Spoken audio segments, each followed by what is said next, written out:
Hey guys, welcome to JPS Vlogs. இன்னைக்கு நம்ம இந்த வீடியோல என்ன பார்க்க போறோம் பாத்தீங்கன்னா ஹெல்த்தியான வாழைப்பூ வடை எப்படி செய்யறதாங்க பார்க்க போறோம். வாங்க வீடியோக்குள்ள போகலாம். இப்போ வாழைப்பூ எப்படி க்ளீன் பண்றதாங்க பார்க்க போறோம்.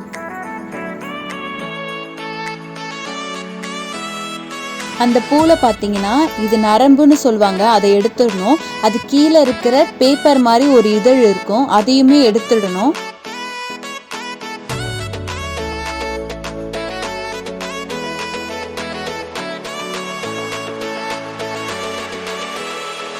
ரெண்டு மணி நேரம் கடலைப்பருப்பை ஊற வச்சுட்டு மிக்சியில் போட்டு கொஞ்சம் கொரன்னு அரைச்சி வச்சுக்கோங்க.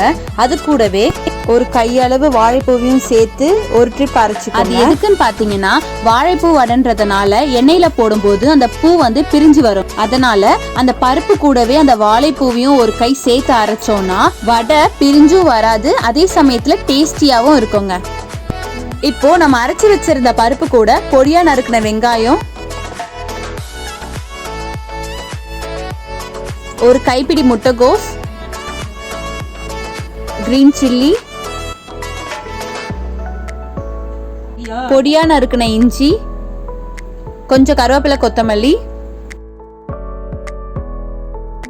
பொடியா நறுக்கின வாழைப்பூ, 2 பூண்டை தட்டி போட்டுக்கோங்க, வாசனையா இருக்கும். கொஞ்சம் பெருஞ்சீரகம், அது கூடவே கொஞ்சம் உப்பை ஆட் பண்ணி நல்லா மிக்ஸ் பண்ணிக்கோங்க.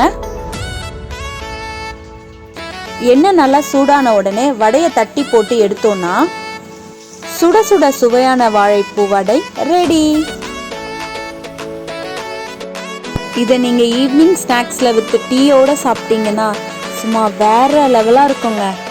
இந்த வீடியோ உங்களுக்கு பிடிச்சிருந்துச்சுன்னா லைக் பண்ணுங்க, ஷேர் பண்ணுங்க, எங்களோட பேஜை சப்ஸ்கிரைப் பண்ணுங்க. நெக்ஸ்ட் வீடியோல பார்க்கலாம். பாய்.